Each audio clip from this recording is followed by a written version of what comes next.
Hi, everyone. Welcome to another episode of Slice of the Reef, our new podcast that demystifies the art of saltwater fish keeping. My name is Billy. And I'm Giancarlo, aka Banana or Fishy Fish. We're going to be your guides today into the amazing world beneath the waves, but also in the box in your living room. Crazy, huh? Enjoy and easy reefing.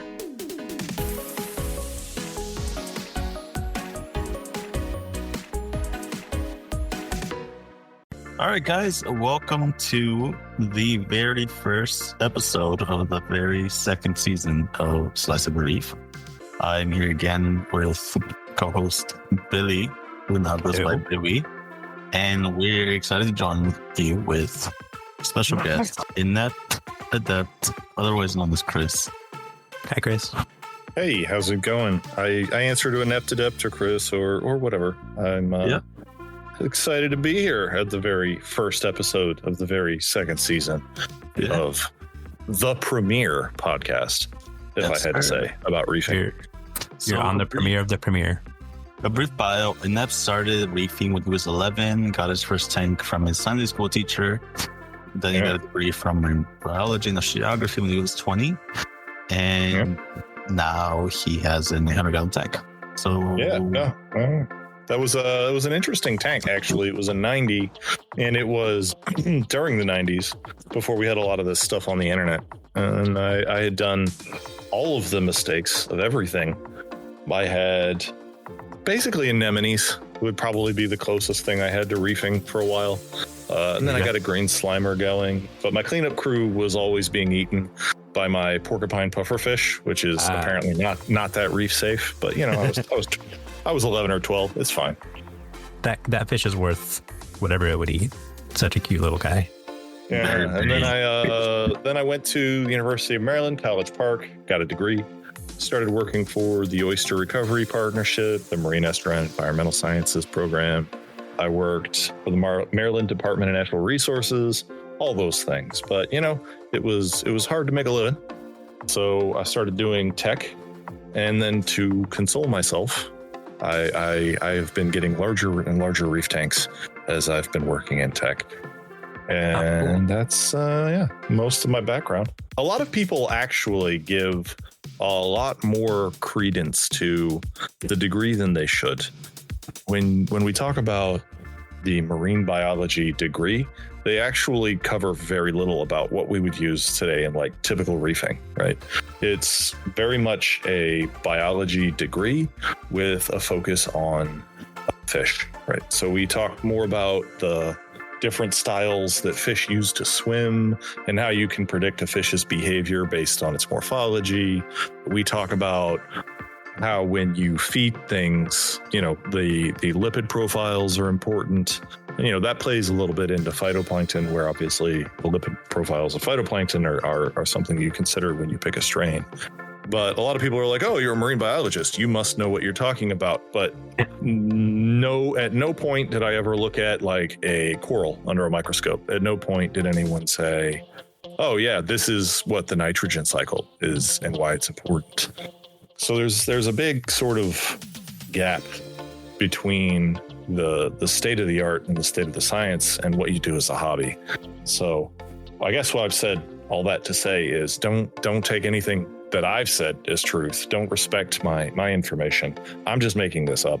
Billy invited me, and, you know, I don't know. I guess I decided to come gaslight the entire audience. Excellent. Yep. Whatever he tells you to do, did the exact opposite. More or less. So the marine biology curriculum is not based on life support at all. It's based on, you know, the literal biology of ecosystems. It is the actual biology of the ecosystem, and like things like when you talk about how different species will populate an area. And in, you know, phytoplankton, this is kind of important, where when you talk about how species take over a biome, there are two different kinds of species, more or less. You have R selected species and K selected species. And R selected species sort of populates a biome based on its reproductive rate, right? And a K selected species basically populates a biome based on how it is able to outcompete and outlive its competition. right? So those kinds of things you talk about with a marine biology degree, where, you have an aquarium and, everybody says you go through the ugly phase. You have all these brown things growing. Well, there are selected species that grow very quickly and they populate and they take up the whole of like your aquarium. And then you sort of have these case-selected species that you're trying to select for, like your corals. Those sorts of things we do talk about. But, keep your calcium balanced. Maybe not so much. Certain things like, you know what a straciform swimming is? There's very specific names for the different ways that fish can swim, but that doesn't help you grow, mushroom corals. Makes sense. Yeah. We need a reef biology degree for people who want to get into reefing. There are a couple, and I feel like ecology is probably a little bit closer to what you need. Like, there's a lot of people that are doing reefing for environmental sort of studies. Anybody from the environmental side is definitely going to get a little bit more of that. But then again, they're also growing corals on big flats, big wire cages out over the reef. They're not necessarily doing, reef tank type stuff. And what you find is, just like any other hobby or, profession, what you do for a living is very specific and your education is very general. And, they're just kind of hoping the two align. But yeah, no, it's not, don't trust any marine biologist when they give you advice about your aquarium. Most of us are just making it up on the spot. At the same time, a lot of marine biologists make stuff up on the spot too. Sometimes those inventions are inspired by the work that they've done in their own hobby. Sure. Very and cool. that kind of goes the other way. Like, when you look at certain marine biologists, they're going to be very, very well versed, right? Like, there are people who study this. There are people that do this for a living, right? Mm-hmm. Like, there are people who are published in breeding clownfish. There are people that are published in raising phytoplankton. There are people that have specialized very much in ways that will help them with the aquarium. I guess I'm being more self-deprecating when I'm saying, don't trust me. But definitely someone like that who thinks about it from a scientific perspective, someone who thinks about it from a sort of, how can we prove it? And someone who sort of removes the emotion from it and says, okay, what are the parameters? How are we working inside of those parameters? All those things are valuable to the hobby. I'm not trying to say, this is a terrible degree. What I am saying is that a lot of times when I, as a marine biologist, interact with people in the hobby, they'll go, wow, you must know everything. Well, I also am fallible, right? Like, I also can make mistakes. Tragically human. Tragically. That must suck. It does. So we're here today to talk about phyto, and you have quite a history in culturing and just knowing a lot about phytoplankton. Yeah, Chris, what are your earliest experiences with phytoplankton? Like, how'd you get involved in that? So in 2000 and I want to say 1 or 2, I started raising clownfish. And at the time, it was very difficult to feed the baby fry. Like, this was something that we hadn't been doing for a long time. It was like the late 90s, early 2000s when clownfish rearing really took off. And people had just published papers about gut-loading rotifers, where, you grow these zooplankton and they eat the phytoplankton, and that makes them more nutritious for, your baby clownfish. And they just had a wild amount of success with that method. And so I just started growing phytoplankton. Now, I did it all wrong. Right? I was in my late teens. There wasn't a lot of information. I literally just took some of my tank water, threw it in a jar in the backyard with some Miracle Grow. And you know what? It grew green. I didn't do a great job of selecting for, the species that I wanted. I didn't do a great job of, avoiding contaminants. I didn't do a great job of minimizing, Miracle Grow can have metals in it, like copper.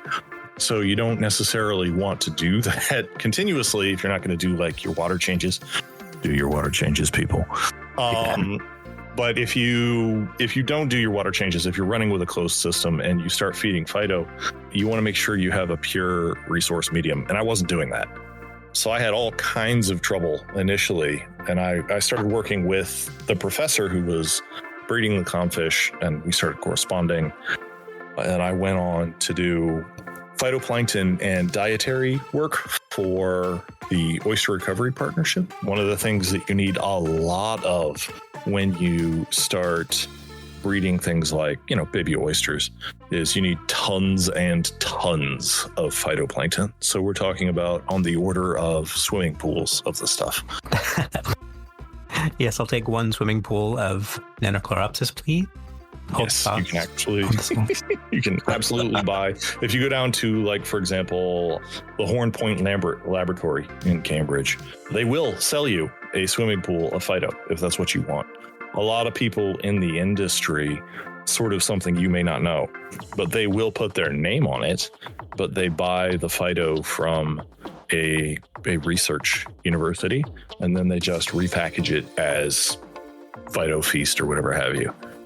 They're not always grown by the people that are selling it to you. That's what you Interesting. There's a whole industry around buy low sulfite. Eating. Yeah. I've never felt so betrayed. Just like most of the corn industry just goes to cows. Or It's chickens, food I all guess, the way but yeah. down. Right. So you use a phyto to feed the clowns, right? And then what did you learn more about its implementation in the actual marine ecosystem, into your aquarium? So this goes back to sort of the R and the K selected species, right? Phytoplankton are very much R selected. They grow really fast, they reproduce really fast, and they die out really fast.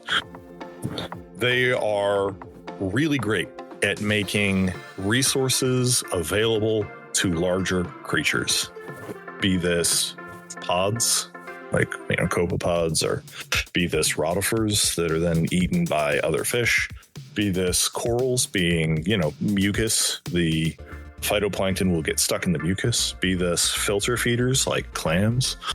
There's a lot of things that the phyto will produce that you may not necessarily feed. Like a lot of say, omega-3 fish oils. Well, that actually comes from largely phytoplankton, right? The fish eat the phyto, so the fish have the omega-3s, and then we get it from the fish, so we call it fish oil. But there's even companies where they produce omega-3 bearing algae, and they have vegan sources of omega-3 oils, right? So the role of phytoplankton is to consume as much of the nutrients, nitrogen, phosphates, as possible, and then, like anything else, reproduce and then make that available to your animals and creatures as food. So if we skip the fish and chug straight phyto, we're getting straight omega-3.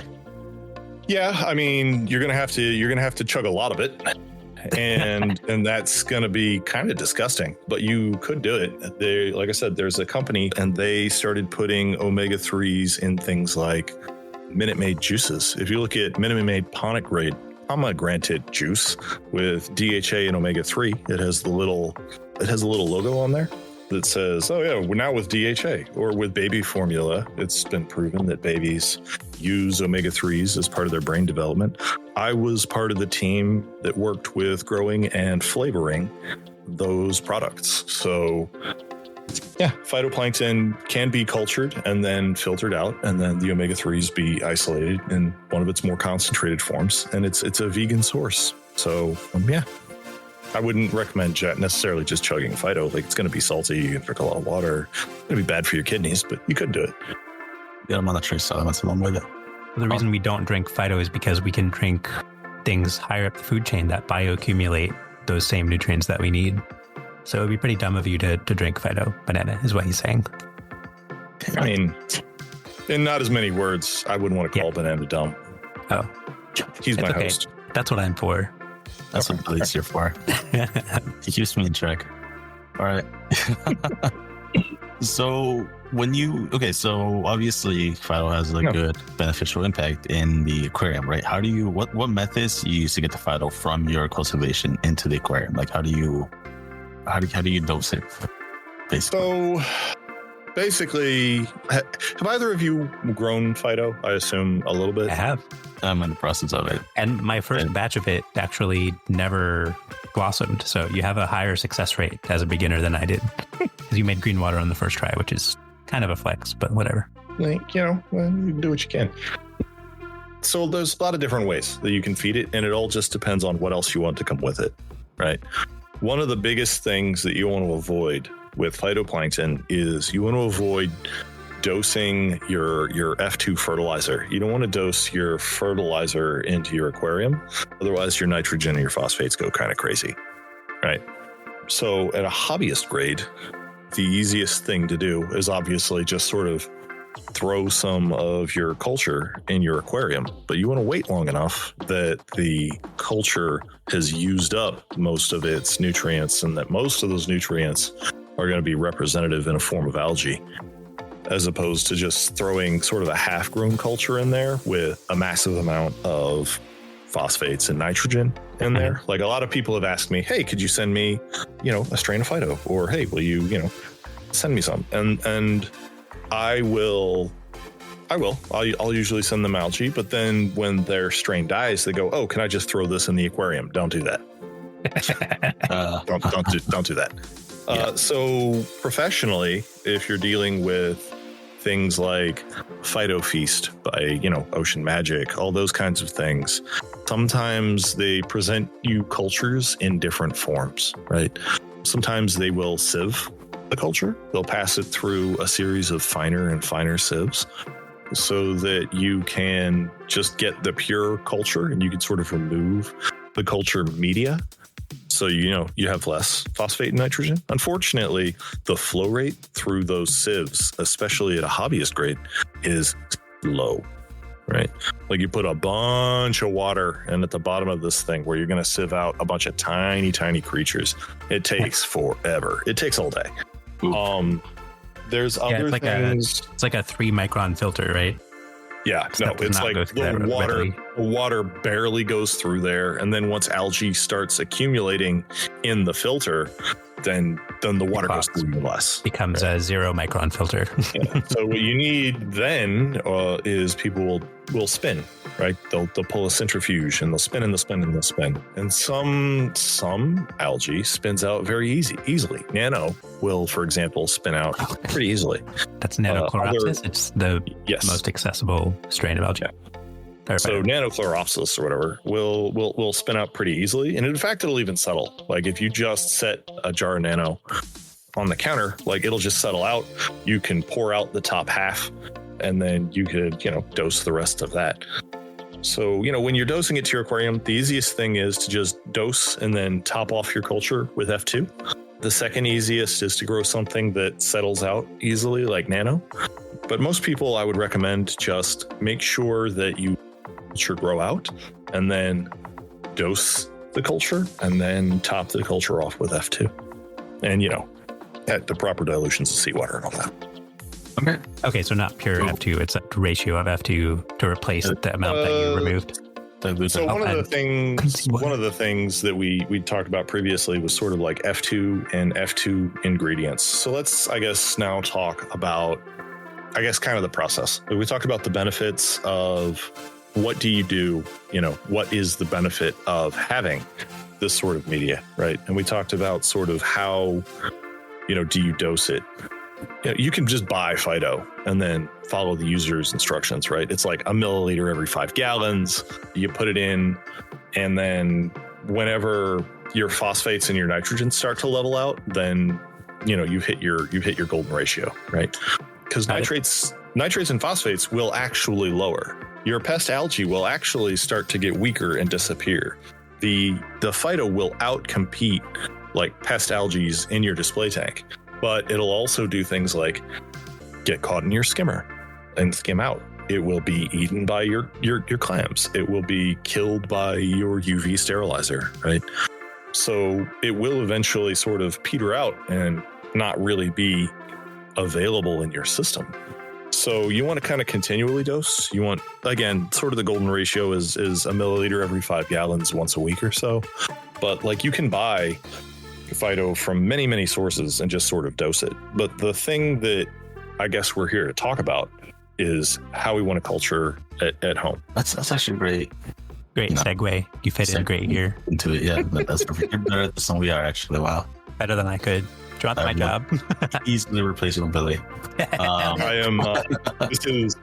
This is Slice of the Reef with Chris and Banana. Billy is our guest today. He's here to talk about his failure to grow green water.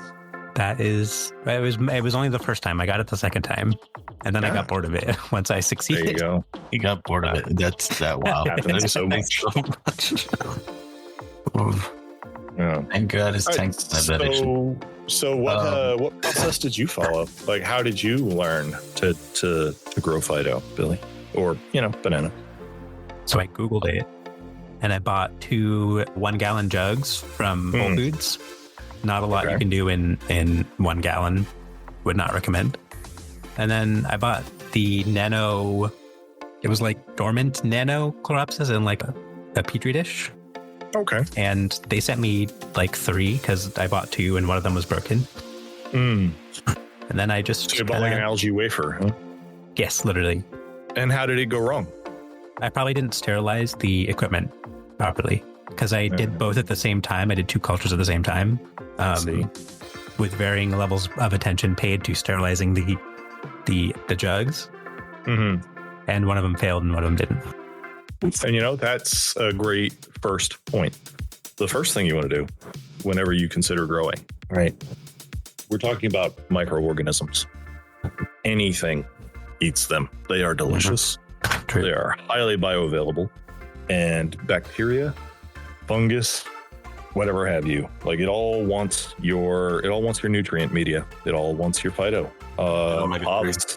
If pods get into your little phyto jug, then you need a new phyto jug. Congrats, you have just started a pod culture.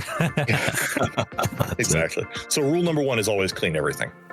Always clean everything. A lot of people do this sort of slapdash because it's easy to get phyto, right? A lot of people do this sort of lazily because they don't want to take too much effort, and it's just phyto, right?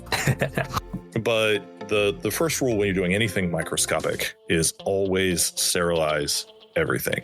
So if you're looking to start a culture, if you're looking to do any kind of phyto, first, you decide not even what kind of algae you want to do. You decide kind of how you want to clean everything. Phyto is at its core, when you try to grow it, very, very simple, right? Like you put some nutrients and some salt water in a jar. You put it in a situation where it has light, and it will grow something, right? It will grow something. Whether it's what you want or not is a matter of cleanliness, right? So a lot of people at the sort of small scale will actually microwave, right? They'll microwave the water up to a heat, and the microwaves will kill any organisms that are inside the water. A lot of people will add bleach, and then they will add like some sodium thiosulfate or whatever to neutralize the bleach.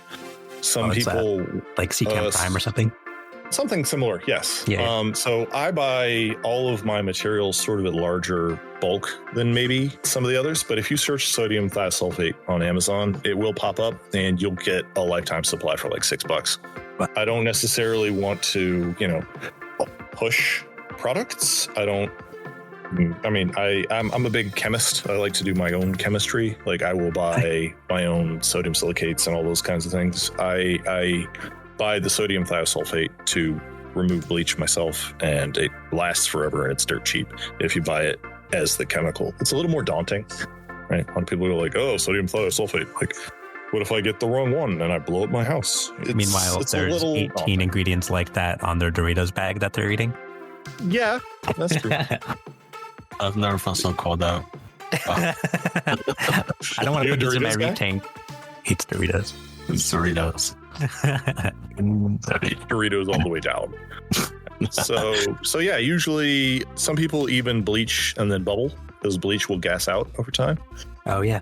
But mostly what you'll find is people will prepare a culture that some people like to use the method where they will mix in F2 and the salt water and then they will microwave a couple of liters of it because it's easily containable. You can use a small amount, and you can microwave the media in the culture, and you don't have to touch it again, so it stays clean.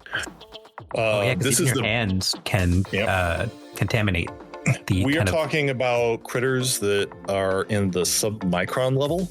One of the biggest problems with contamination is airborne.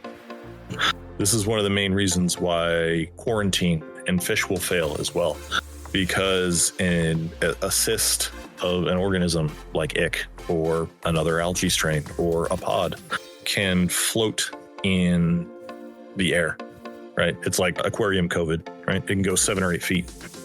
So like if you have ick in one container and then you have fish in another container that are 7 feet away, like you don't even have to put your hands in them. The salt spray will carry it. That's insane.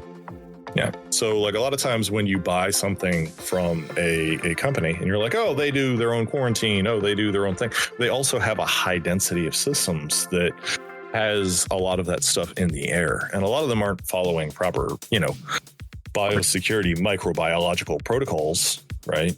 Which is stuff that they do teach you in marine biology. So that's a lot of stuff that like gets overlooked. So when you open your bottle to put in the F2, then, that's a high risk, quote unquote, sort of scenario for biocontamination, right? This is also why people use glass rods to bubble their phyto and not air stones, because you will never get that air stone clean. Never. Clean of the phyto that it's being grown in, or what do you mean? Of anything, of any external contaminants of any, and anything that's alive that's not phyto, you don't want to deal with. And so, once you've sort of bleached your container, you have to open it again to add the F2, because you don't want the contamination of, whatever. But if you do that, if you open your bottle again, then you need to make sure you're kind of in a cleanish area, right? You don't want to be right next to your other bottles of phyto and then open your new bottle of phyto. Like you want to take it a little ways away, do that. But keeping it clean is an art and a science of itself, and it's a little bit extreme. So what most people do is they just keep 2 copies. They keep a little bit in the fridge, and then they keep a little bit in the culture, and then they stir the stuff in the fridge every couple of days, or they set up a bubbler in the fridge, because phyto will keep in the fridge and you can still culture it again for maybe a month or 2. Wow. Right. You can wake it up and culture it again. It'll take some time to sort of adjust to the temperature, but for a month, pretty easily. How many strains do you have growing right now, actually? Right now I have 9, but I'm mostly using a mixed culture, which is what's called green water. Oh. So like if you just have, it's green and it's water. If you have just sort of a mix, like if you throw a bunch of different cultures into a bottle and throw it, it's not a specific strain, and you don't really know what strain it is, but it's one of the easiest things to do as sort of a hobbyist, is just whatever wins. Right? Yeah, it's natural selection. Yeah. So I do keep a lot of different bottles. I do keep a lot of different bottles in small cultures. I do bubble them in like just 2-liter soda bottles every once in a while, just to keep those cultures alive and going. But what I grow in my big 5-gallon jugs, I have 4 big main strains that I grow, and then I have 2 jugs of green water, because invariably, even with a degree and even with all this training, invariably I'm going to screw it up and something's going to get contaminated. Right? More than anything, one of the other algae will get in the bubble and it will just sort of float into another strain. Right? So usually you'll see the phyto, it'll start growing. It's great. It's a wonderful color. You start dosing it, on and on you go. After a couple of weeks, it changes color. Right? And 9 times out of 10, it's my Tetraselmis, which has just floated its way over to just be like, I live here now. And Nano is rabid. Nano will outgrow almost anything, but Tetra will Tetra will consume other elements. So like one of the interesting things, well, let's save this for the strains conversation later, but different elements are consumed by different species. And this is one of the things that makes, for example, dino so dangerous, is that dino can consume from a wide spectrum of sources. And so it starts eating things like your coral. And you know, the different places where these creatures get their elements, or the different elements that they use to grow, can change their benefits, right? Like you can only build square houses if you have square Lego blocks. That is true. But more than anything, if you don't keep it clean, one of your algae is going to float over to one of your other algae, and then you're just going to have green water. And, you know, you can take it to the biblical laboratory standard where you're just like, burn it all, or you just feed green water, right? If I were to guess, if I were to look in anybody's home nano setup, that it's just green water. And 9 times out of 10, it's going to be a mix of nano and tetra, right? Huh. It's like you don't usually get any of the other strains growing in a large volume sort of easily. Just because they're out competed by the more prolific strains. Yeah, unfortunately, the more valuable as a food source the algae is, the slower it grows. Of course. It's like, this creates... It's more valuable as a food source because it has more bioaccumulated nutrients, I'd assume. Yeah, it's more expensive to make, omega-3 than it is just to make sugar. Right. That's so true. Once this algae has started growing fats, then it grows slower. Huh. It's more expensive to grow a shell than it is to just grow a cell wall. So once you start getting into something that, maybe consumes silicates or, metals from your system, that's a more expensive process than just, I made sugar and more of me, right? So that's why people will ask, when you're feeding phyto to like baby cultures like rotifers or onfish or oysters, why don't you just always feed the highest grade? And the answer is that stuff takes forever to grow, and it's complicated and it's annoying, and something outcompetes it, and you got to keep it super duper clean. And that's why we do what's called gut loading, which is where you grow your pods on the cheap, easy stuff, and then you feed them the really good stuff, and then you feed your pods to, your other organisms, right? It's not something that you necessarily, it's not necessarily something you want to do as just a hobbyist, but that's sort of like the next step if you get into hatching and culturing. Nice. Okay. But yeah, so once you've got everything clean, you obviously are probably, if you're listening to this podcast, you're going to be keeping it in salt water. So you're going to want something a little less salty than full strength seawater. Actually, it will grow faster if you keep it at like 1 or 2 points below the full 35. It has better gas exchange. There's a couple other things, but it will grow a little bit faster in like 102.1, 102.2. That's so cool. So once you have the isolated strain, you can specialize your life support to cater to the growth requirements of that strain, which have been determined by scientists. That's pretty cool. Yeah. So one of the first things you're obviously going to need is fertilizer. It's a plant, right? It's going to turn sunshine and fertilizer into more plant. And what we call F2, it's F/2. It's cheap. It's like 12 cents a gallon. Nice. Once you've done the dilutions, it's not, very expensive to buy.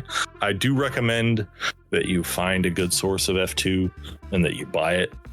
It has a lot of different things in it that, we've been basically doing since the 80s, right? Like if you're interested in popping up and doing some new science on algae, be my guest. But we've been doing this tried and true formula for the last 40 years. It's got the phyto, it's got the silica, it's got the nitrogen, it's got the phosphates, it's got the iron. They're avoiding things that you don't want, like aluminum and copper. So like, I really do recommend that people just buy their F2. Like if you want to get a little mad science with it, we can be friends, right? I'm a mad scientist. So but I would not recommend someone start trying to make their own F2. Like, you can do any number of things. It will grow on nitrogen, phosphate, and iron, right? You just throw 10, 10, 10, shake it up, throw it out in the sun, it'll grow, but it won't grow as fast. And some things like diatoms won't grow very well at all because they need silica, right? So F2 is the way. Once you've cleaned, once you've mixed your seawater, once you've added in your F2, typically the F2 that you buy will have instructions. There are some F2s that are 2-part. There's some F2s that have 1 part. Shake it up. F2 settles and it's kind of gnarly. So shake it up, dose it according to instructions. Put in a bubbler. Don't use an air stone. Try to use like a long. People use acrylic rods, whatever, and you're kind of off to the races. Yeah, you're kind of off to the races with the air pump, right? Like, you can grow it in anything. 2-liter soda bottles, gallon jugs, 5-gallon jugs from your office water cooler. The main thing that you want to avoid is going outside of temp at that point. Right? Oh, how bad? How detrimental is temp? Well, being too hot will slow you down and be annoying to a point, but being too cold will just stop everything, right? Well, is it possible to recover from being too hot?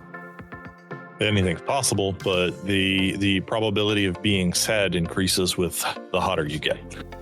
Because I think I just boiled my phyto. Boiling, no, you're done. Boiling is you're yeah. It's like 100 right now in Chicago, and the phyto is struggling in the garage. No, it's probably like 120, 130 in the garage. Maybe if doing that. So see, one of the main problems that they have with some of the larger phytos, because what they'll do for like spirulina, which is a freshwater, is they will get these giant acrylic tubes and they will put them in the sun, and it'll just be like this I don't know, this garden of acrylic tubes, and then they just put a tap on it and then they just siphon out like the algae, right? The main issue with those kind of grow outs is you have to be able to control the shade, because in the sun those tubes will get hot and then it'll start sterilizing out the algae. Now at 100, you're risking it. Yes, okay. Which also is funny because in retrospect, I was going to put a frag tank there, and I'm now glad that I did not put a frag tank full of saving money with phyto in unexpected ways. There we go. Yeah, that would have been a very big mistake. Yeah. So I mean, that's once it's temperature controlled. I mean, honestly, they're almost difficult to overlight. One of the main reasons you want to bubble them is to get gases in there and then to get circulation, because they'll all sink to the bottom or the algae near the outside will get light. You don't need a lot of bubbling. You need less than you think. If you're bubbling your algae, you're bubbling it too much. Like, that's just all there is to it. Like one bubble per second is fine. Yeah. It's not, you don't need to buy a big industrial pump. You don't need, multiple heads. You don't need blah, blah, blah, blah, blah, because what you're doing is then you're suspending the air, the algae in the air, and you're just contaminating your other cultures, right? Yeah. Speaking of contaminating with air, do you put like a filter on the intake of the air pump? Is that too far? So usually you put a filter on the inline of the phyto. And if you're being extra, you'll put a filter on the outline of your phyto. So some people will drill 2 holes in the top of their soda bottle, and then they'll put one line being in, and then that'll be filtered, and then one line being out, and that will also be filtered. So like if you're looking at like industrial scale cultures in labs, they'll usually filter in, filter out. Most people don't filter in through the airline because the humidity will harbor stuff in your silicon tubing. Oh. Right. So most people don't filter in coming in through the air pump. Obviously, dust, all that kind of stuff, but they usually don't go with super fine filters on an inline for the air pump, because then whatever gets into your silicon tubing is just part of your culture now. Right. Nice. Okay, good. So that's filtering. It is sort of the next extra step. It's one of the first extra steps that you take. It's a pretty good one. Like once you have good cleanliness and, you're either bleaching or microwaving, and then you're starting your culture, you've got good inoculation. You've got a good, culture start where you've added in your phyto. Then people start air filtering. But like all this is honestly sounds a little bit daunting, and it's extra. Like for most people, just bleach it, let it dry, throw in some F2, put it in the light. It's that simple. I mean, you're going to see more cultures succeed than fail as long as you clean it well first. And it will eventually fail. All cultures eventually fail. All of these measures are just buying you time, right?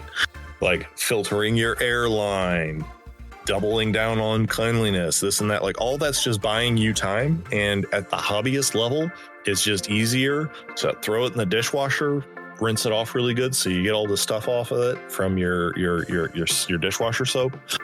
Clean it out and start again. If you and your buddy are growing phyto, you can pass the culture back and forth if yours crashes.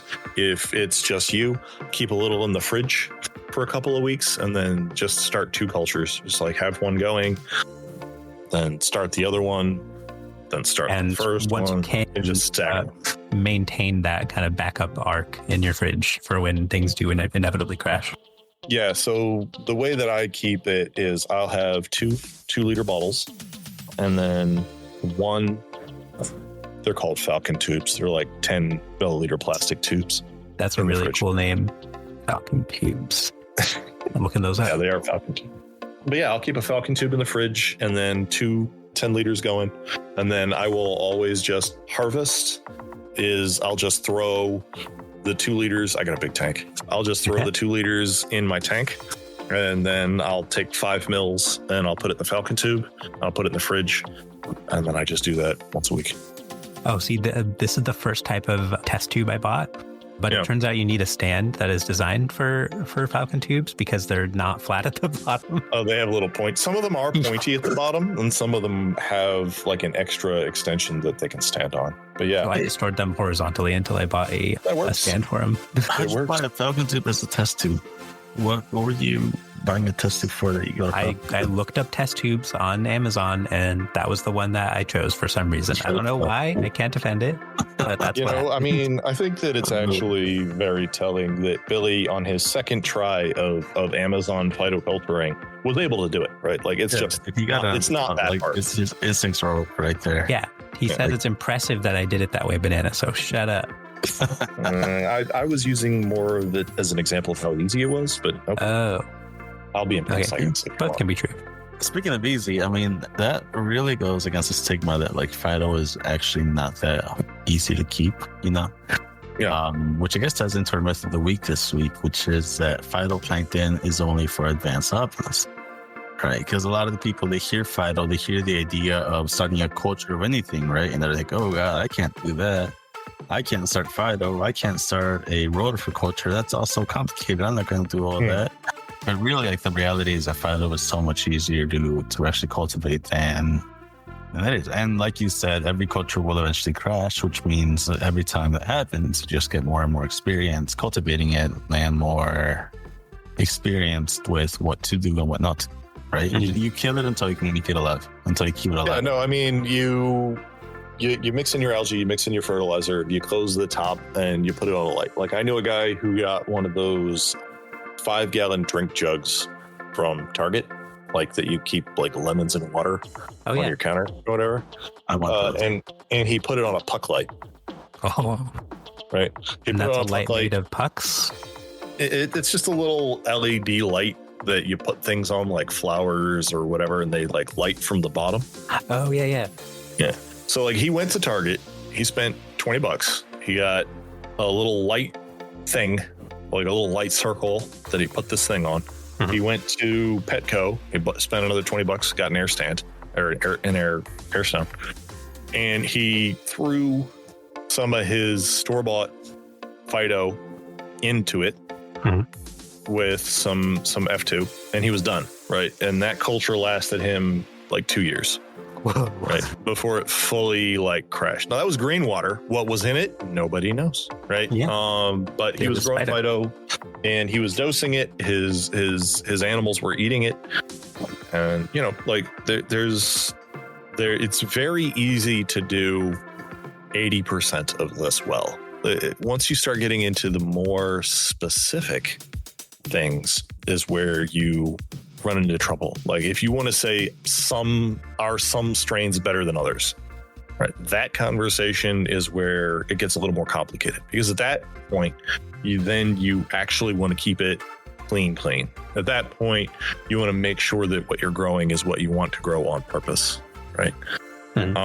So just growing phyto, just growing green water, just growing nanochloropsis, right? Like whatever happens, just that's very, very, very easy. Just saying, hey, I'm going to take a cup of my phyto and I'm going to dump it in my tank, and then I'm going to take a cup of my F2 saltwater medium and throw it back in my phytoculture, and I'm just going to do that every Saturday until this culture crashes. Like it can go on for years. The closer you keep that phytoculture to your tank, the more likely it is to crash, because something like a pod went from your tank over, right? Yeah, that airspray. Yeah. Imagine being a pod that rides a droplet of water from airspray, and 5 years later you land in a magical world that's just food. Just food, right? And then you eat for like a week until you get bleached.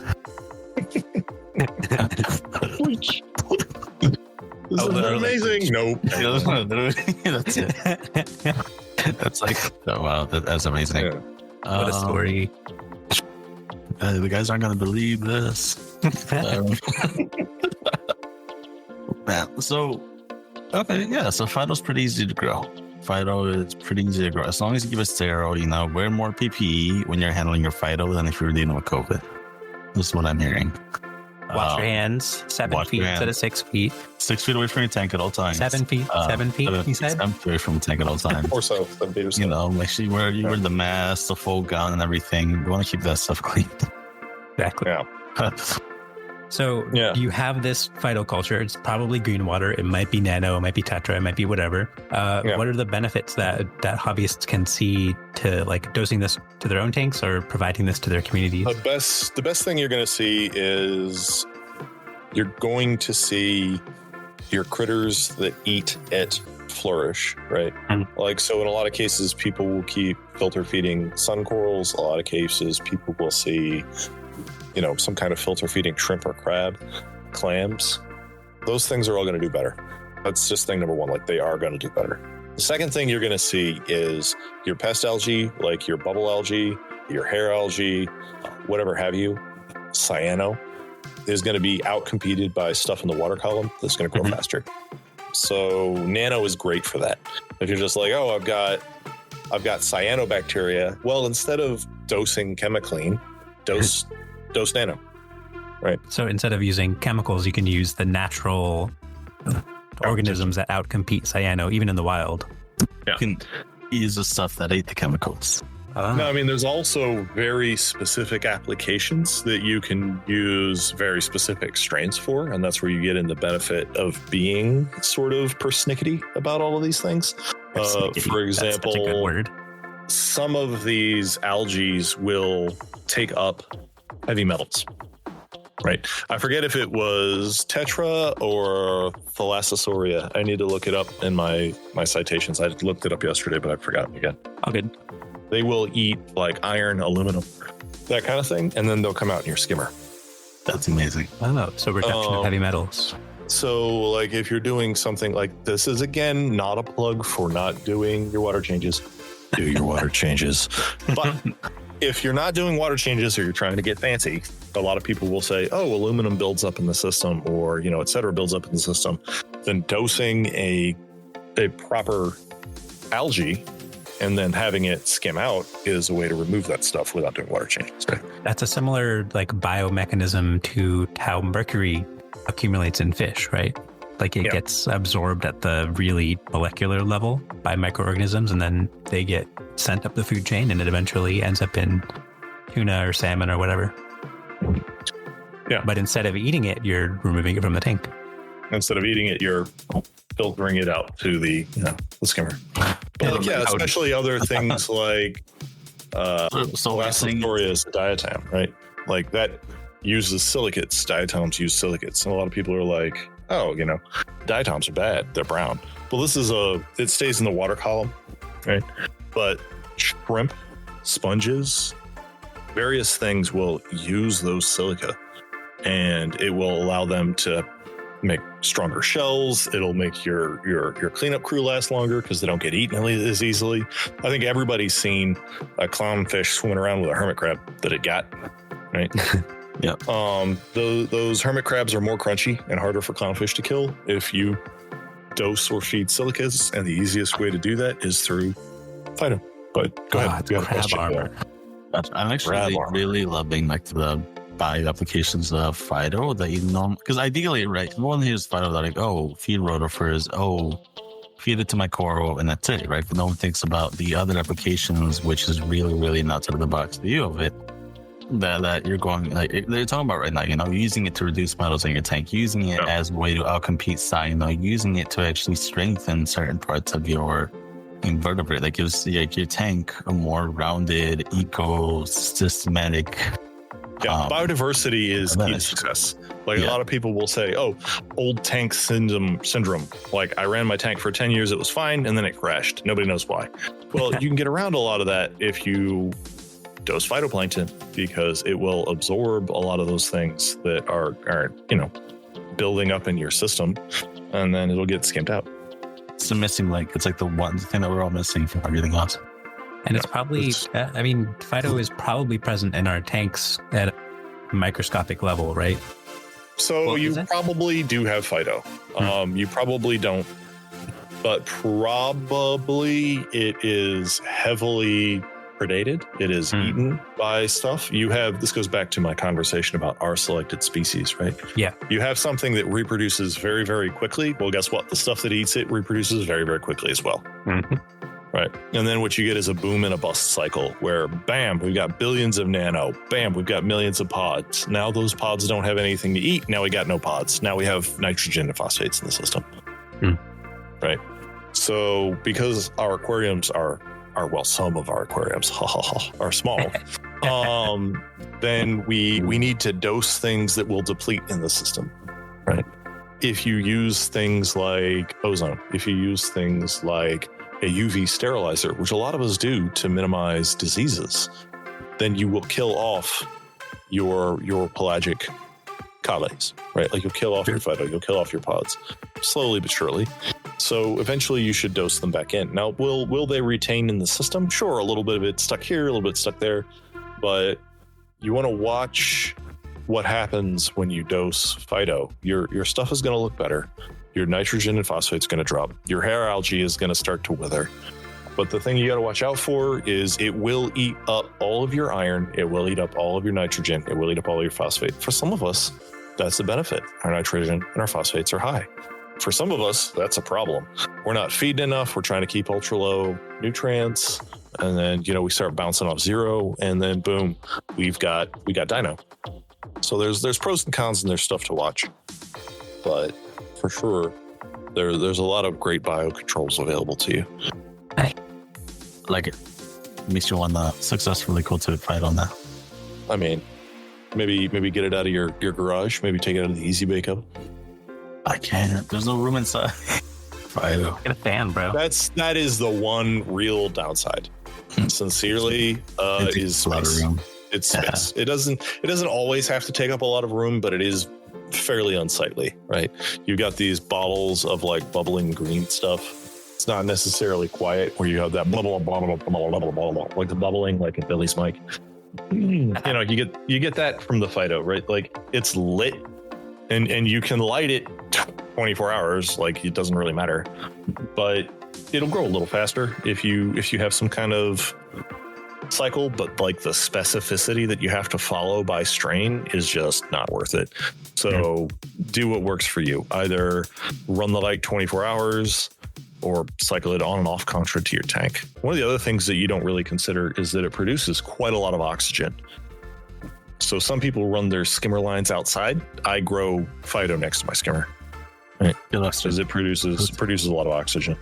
But also, to be fair, I mean, your skimmer is like 4 feet wide and like 12 feet tall. So you run everything very similar. Something like that. Yeah. Everything in your house is within like a 12 foot radius of your skimmer. So Inept is a reasonable man. He has a reasonable setup. Thank you, Billy. Thank you. You're welcome. It's like a chimney. It sort of pops up the top. His skimmer alone has more water volume than most of the tanks.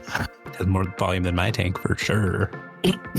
Back in the day, now that I'm an old man with a hitch in my pants, back in the day, the average marine tank that you would see, like in the 90s and early 2000s, everybody was running 75s.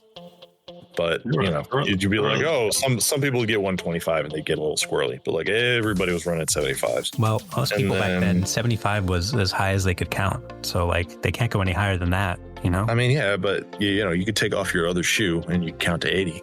Oh, you're right. Yeah. Wait, you had 75? That's amazing. Wow, what does lead do to your generation? What's wrong with your feet? You have 75 digits on it. I don't know. Tanks were a lot heavier back then too, right? A lot thicker glass. I got it recently, a 75 gallon tank from the old ages, right? Yeah. And that thing had like 1/4 inch glass on a 75 gallon tank and no cross bracing on it, just due to how sheerly thick the glass was. It was crazy. Yeah. Lifting that thing was horrible. Yeah, everything used to be about 1/4 inch thicker, if I had to guess. I mean, but also the glass manufacturing process wasn't as good. The silicon wasn't as good. But yeah, they were also built to a higher standard because people were more afraid, and you didn't have, I'm not naming names, but you didn't have sort of companies trying to build on the cheap for something that was super aesthetic.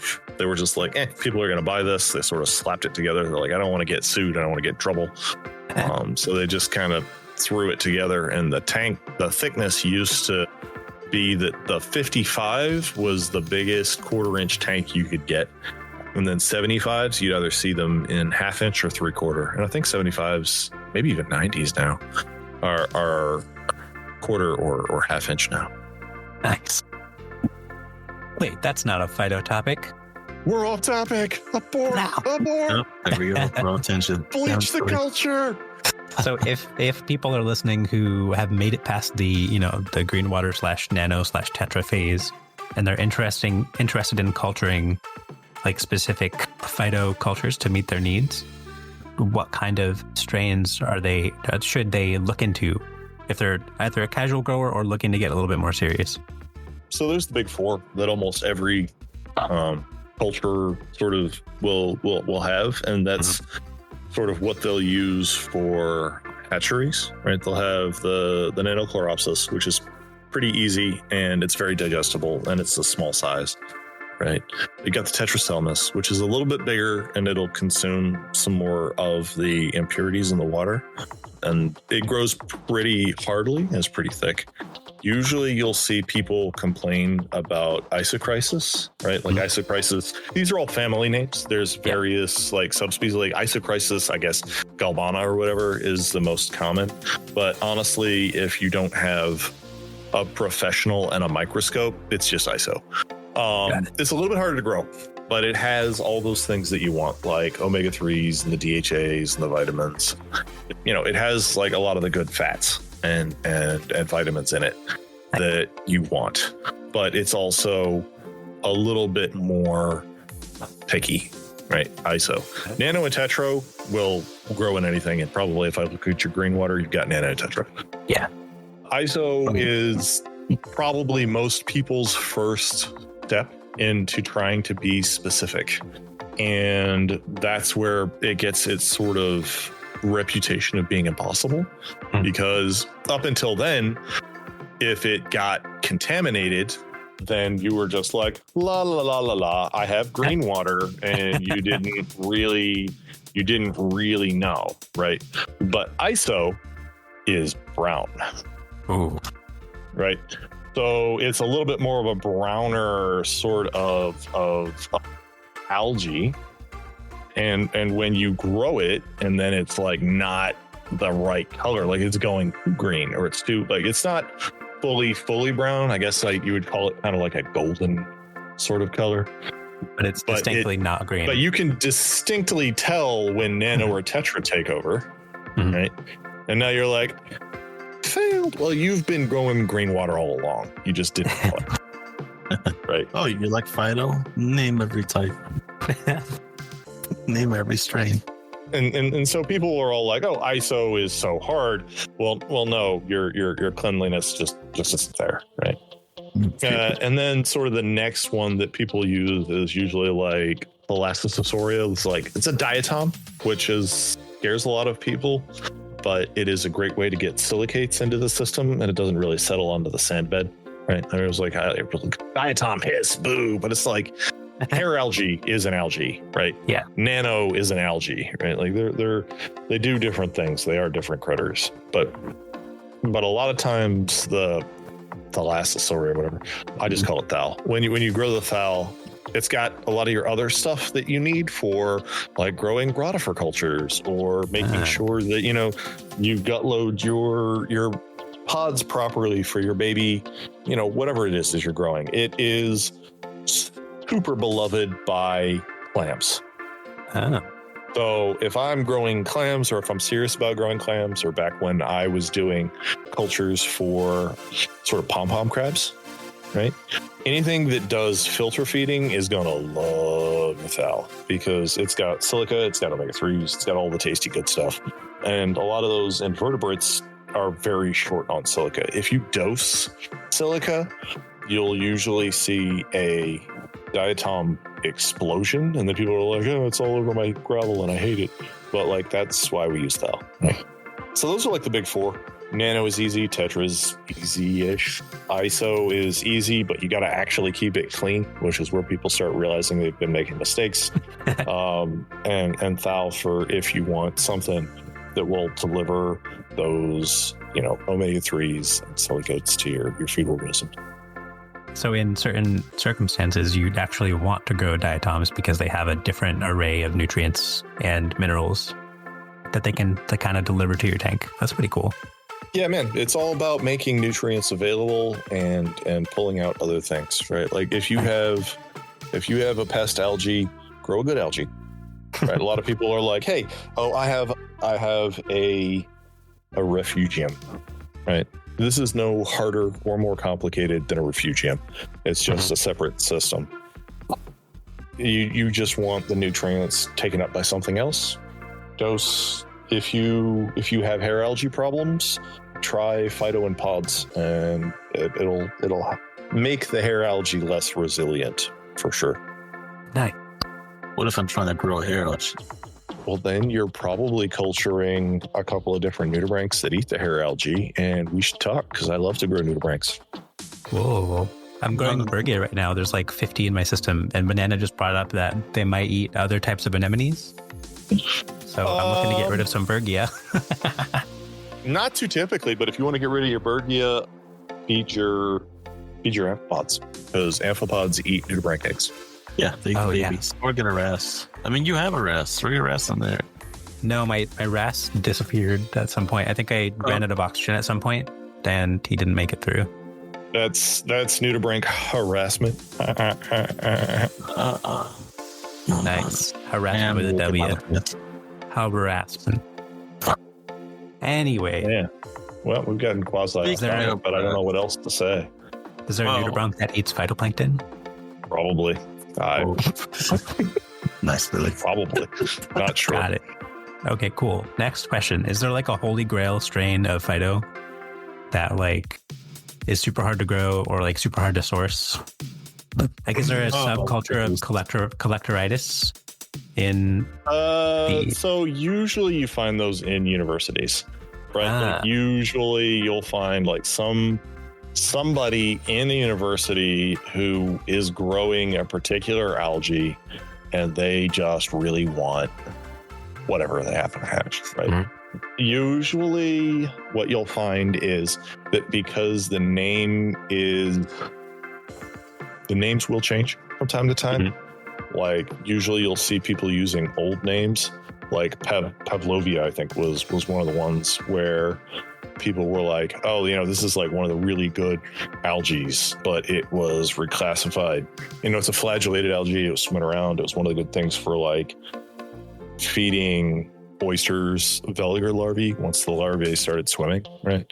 Wow. But like it was one of the harder to find because they changed the name and nobody told this particular university. So they were all like, oh, we're like really looking for like Pavlovia, but it was like changed to Dichronema, right?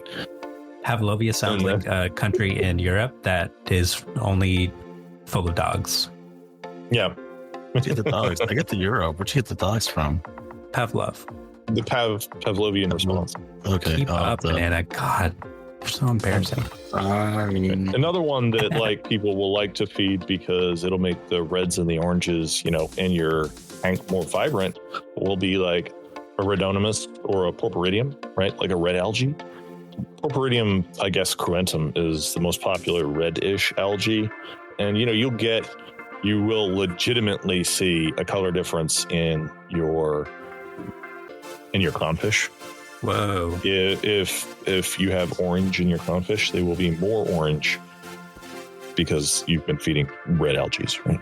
Is that like specifically when you're gut loading rotifers for the babies, or can you kind of add that to your normal system? It sort of just goes through the system, honestly, because when the vitamins get into the phyto, then the vitamins get into the pods, and then the fish will pick the pods off the rocks, and then the fish will pick up some color, right? Like that's another reason why people like Tetraselmis, because it has a certain amount of varying coloring agents. Like a lot of times when you buy a fish or when you buy a coral and you're going, wow, it's got these vibrant, bright colors, and you put them in your tank and they've got those vibrant and bright colors. And then after a couple of weeks, you're like, it kind of lost its pop, right? Like you assume that that's just because you're used to looking at it, but no. It's also diet, right? Wow. Is that so is that algae just high in astaxanthin? Is that a thing in saltwater? I'm going to go with yes. Sure. Why not? the color enhancer for fish. I assume it's related to that just because everything that's related to colors is connected in my mind. I'm going to go with sure. Why not? Yeah. Scientific consensus is okay. Whatever you say, dear. Yeah, no, there's definitely a lot of really good sources on growing. If you want to look at something in particular, I recommend sort of just looking around. There's a lot of great stuff out of universities. All right, let's transition that so from fish into the fish of the week chosen by Chris himself. My favorite fish, and that I've never kept since my first 90 gallon, we've established was very reef friendly. It was a pearl scale butterfly fish. Ah, yes. Yep.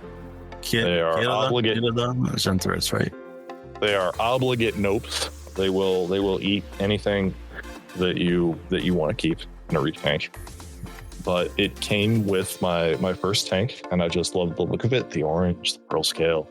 But it ate everything else that I loved. So when it died, I never replaced it, and I'll never have another again. Well, I mean, if you ever want to call a Chris in the hobby and just say, hey, I want to see what happens if I put a bunch of reef-eating fish in my reef, you could release like 5 of these in there. I think we already know what happens. Yeah, but we could actually see it happen. All right, like the end game. That's your end, though. That's like your push to self-destruct kind of button. So I was like, I've been growing this 800 gallon. It's full of rare and priceless corals from years and years in the hobby, but I'm getting ready to retire. So I'm just gonna kill it all. Here's a harlequin tuskfish and a couple of parrotfish. Here's a bunch of parrots and a bunch of butterflies. Let's see what happens. No, and then you put it on Marketplace and you say, I just released these 10 fish into my tank. Whoever can pick it up within the next 10 hours or before the fish gets it, gets everything. You can have anything that survives. That would be a great way to leave the hobby. That would be legendary. My tank is full. My 800 gallon tank is full of purple monsters, but I just put like a regal angelfish in there, and I've gone to a hobby. So yeah. Break it in my house if you can. Watch out for the dog. Watch out for the dog. The dog will eat you too.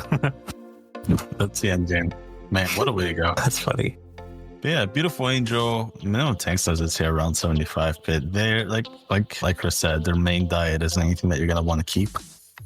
So ideally, not the best, fish to put in the reef tank. To clarify, it's probably going to eat corals. It's going to eat inverts, sponges. But it'll also eat pods that you fed your phyto to. Oh, yeah, tied in the phyto. I like that.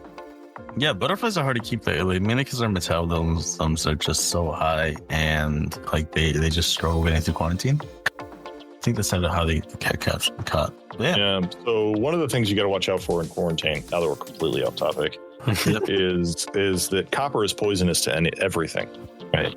So a lot of the things that eat a lot of small meals are copper sensitive, because copper poisons your fish too. It just so happens that invertebrates use the copper more aggressively, so they are much more aggressive at uptaking copper, and so they die of copper poisoning. Yeah, they overdose. Right? So things like wrasses, things like butterflies that don't respond well to copper are typically things that eat a lot, eat frequently, eat quickly. Right? So yeah. Yeah. So let's go through, before we wrap up, let's go through harvesting and your storage of your phyto, right? Because I know you've got a few little ones and put them down. Yeah. Put them in the bed, not, put them down. You didn't get your phyto. Yeah. So how do you harvest phyto? Because I think that's an area where I actually kind of did a noopsie lately. Because you're dealing with 4 or 5 different species of phyto, right? Say, how would you harvest your phyto and you have multiple, versus how would you harvest phyto if you only have the one type of phyto? So the easiest thing to do is to just wait for the culture to start to stall, right? So you grow it, everything's going great. Once the culture starts lightening up a bit, or once the culture is basically as dark as you can see and it hasn't changed darkness in a while. So usually 10 to 14 days, right? So if you put in phyto, you let it run for 10 to 1. So you put in a liter of phyto in a 10-liter container that you've grown, and you give it about 14 days. It's used up most of the nutrients. It's about as dark as it's gonna get. Then I usually just part out the water, right? I'll put 9 milliliters in the tank, 1 milliliter stays in the container, and then I'll top it back up with F2. That's the easiest way. If you're going to go with a lot of this extra containery kind of business, it is almost never worth it. To sieve. It is almost never worth it to centrifuge. Most of these things are very close to the same weight as water, same density, and most of them are very good at staying waterborne, right? Spinning down phyto takes a lot of very technical lab grade equipment. Siphoning and then filtering, sieving phyto takes forever. So the thing that I typically do is I just wait until I'm sure the culture is fully mature. So in theory, if you're doing a 1 to 10 seed, it maxes out in 9 days, right? And that's under perfect conditions. If you're doing this professionally, you'll 10x your culture every 9 days. Wow. So I usually let it go for 2 weeks just to make sure that all the nutrients are used up, because another couple of days won't hurt it. And I'm not trying to do this professionally. Mm-hmm. And then I will take, 9/10 of the culture and I'll yeet it in the tank, and then I'll top it off with F2.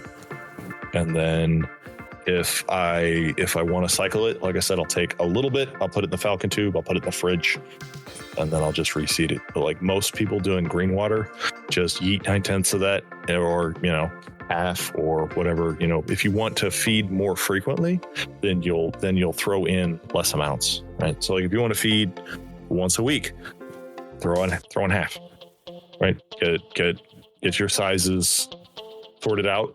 Get a gallon growing, throw in a half a gallon. Check your phosphates. Make sure you're not overdosing. Right? Mm-hmm. But like, you don't need very much. A little dab will do you. It's like a milliliter every 5 gallons is about where I recommend to start. Nice. And so like, you can do this in a soda bottle, and it will do you. If you have a 2-liter soda bottle, that's what, 500 gallons, right? If you're doing 50-50. So like, if you have a 500 gallon system and you dose it every week out of your bottle, then you need a 2-liter bottle, right? So, it's easy to do. You don't need a ton of it, but that's usually just the easiest, is just let it grow a little bit longer than you think it should, so that you're not nitrate bombing your tank. Nice. But then, it'll stay in the fridge for weeks, if not months, and you can still grow it again. You can feed it if it's dead, but it will start to stink. You will not be surprised that your phyto is bad. You will not be surprised that your phyto is bad. It will be one of the worst things you have ever smelled once your phyto starts to break down. So I usually just, like, in theory, right, you can store it for 4 months and then grow it again. In theory, you can store it for 6 months and then feed it. But in practice, if you open a bottle of bad phyto, you're going to go straight back to buying it. So don't push your luck. So you're saying it becomes a concentrated soup of omega-3? Well, Probably breaks down at that point. Rotten fish smells like rotten fish for a reason. Yeah. Oh. Expired omega-3s. It's all connected. Can vitamins really expire, though? On a vitamin. It's a fat. Yeah. Just like you, Banana. Wow. Banana's not fat. He's fluffy. He's been getting his extra phyto. You give me an attack, I guess. So after a little bit of trial and error, it really just takes a visit to the LFS to pick up a starter culture of phyto. Takes a visit to Target, or if you're in the right area, Daiso has really great cheap containers and like tubes and stuff. If you're looking for phyto cultures to start, you can always message Ineptadept or Chris. I will be posting his address and personal phone number on the podcast when it goes out, so that people can contact him. Just drop by, just pay him a visit. Yeah, literally just show up one day and say, "Hey, I want some phyto." He'll feed you some phyto. Feed you phyto. Put you to bed. Yeah, every couple of days I do. I mean, I don't want to like encourage people to bug me, but like there is definitely a lot of sources of phyto. And if you're having trouble, do reach out. I will help you. Really, it's very easy. It's very easy if you talk to your local club. It's very easy if you talk to your local anybody doing anything. Like you'll be able to find somebody doing phyto, and if somebody's doing phyto, they have more of it than they can use, and they're happy to give you some 9 times out of 10. Usually, but those of you guys that are like in barren wastelands, like I don't know, in the middle of Arizona or whatever, that have no access to any specific sources of phyto, and that does ship. Chris does have really professional ways of getting the phyto out to you. I actually got some from him, and it is the first phyto that I've had that was going perfectly until I bought it in the garage. Which type? I got 4 strings from him, actually. Yeah, I got him. I sent everybody the big 4 that asked. About a half a dozen people asked, and then I set up a big harvest and skim day, and I sent everybody the big 4. I sent them the nano, the tetra, the fast, and the ISO. Yeah, it's not really good. And down the road, we could put a guide together or something that tells you like what to look and up. You can get stickers. And stickers. Oh yeah, we got stickers too, right? I put them on my wall. Wait, they got stickers? Yeah. I didn't get stickers. That's right. You don't get. It became a thing, Billy. You were going to be the first person to get stickers, and then my sister sabotaged you, and then now you can never have stickers. It's just you just needed to send a bunch of your stickers to Quanta and have them ship them out with every order. I could do that. Quanta probably would. I'm sure you'd love that. We'll have ways to contact Chris, and those will be posted in the descriptions of the thing. They will not be his personal anything. Don't worry. Unless you want them out there, and if you want them out there. No, probably not. I am slowly working my way up to being a professional. So I may, in the next year or so, have website up where you can buy phyto strains or, phyto bulk for me. Right now, I'm supplying a lot of the local stores and large scale hobbyists. Nice. So I'm selling phyto a little bit quasi professionally. So I may try to kick that up a notch and then pick up a store, but I'm not actively on any socials, and I'm not here to promote anything. I'm here for the hobby, right? So I will still send you cultures if you reach out to me, but slightly over shipping. Oh, beautiful. And where can we find you, Inept? Can we find you in the Slice of the Reef Discord server? You sure can. Slice of the Reef Discord server. I'm on my Discord server over at Digital Fish, which people may or may not be on. I'm not Nice. big on advertising my stuff. I'm currently mostly on Instagram, Digital Fish Aquariums. You can find me there. But again, I'm not very active because I'm not trying to promote anything right now. But in the next year or so, that may change. We'll have your Instagram linked as well on the podcast. Cool. Yeah, but thank you for joining us. I know you've got minions to take care of and all that. Hope they enjoy their Phyto and the unlimited supply of it. Gotta go. Oh, I'm out of my 5 minutes. Now she's asking if she can make her own hot dogs. So it's been a pleasure, gents. I gotta go feed this child. Do you want to say hi to everybody? Hi. That was Hello. Oh, hello. All right, now I'm off to feed them. All right. Bye now. Bye. Alrighty. Thank you guys. That was enough. Chris, thank you guys for joining us for another, hopefully ends up being a glorious season of Slice of the Reef. We will be uploading 2 weeks, hopefully 2 weeks, and we will be recording live on our server, the link of which will be posted in the description. Really? Easy reefing. See you next time. Thank you for listening to another episode of Slice of the Reef, your number one podcast for all things fishy, with your hosts, Giancarlo and Billy. Make sure you subscribe to our podcast on Spotify, Apple Podcasts, or anywhere else that podcasts are held. That way, you'll never miss an episode. If you want to be a part of our podcast, join us on discord.xyz/Slice of the Reef, where we'll be recording in front of a live audience. We also give you a moment at the end of every episode for a live Q&A session, and we're very interactive with our fans. So we'd love for you to join.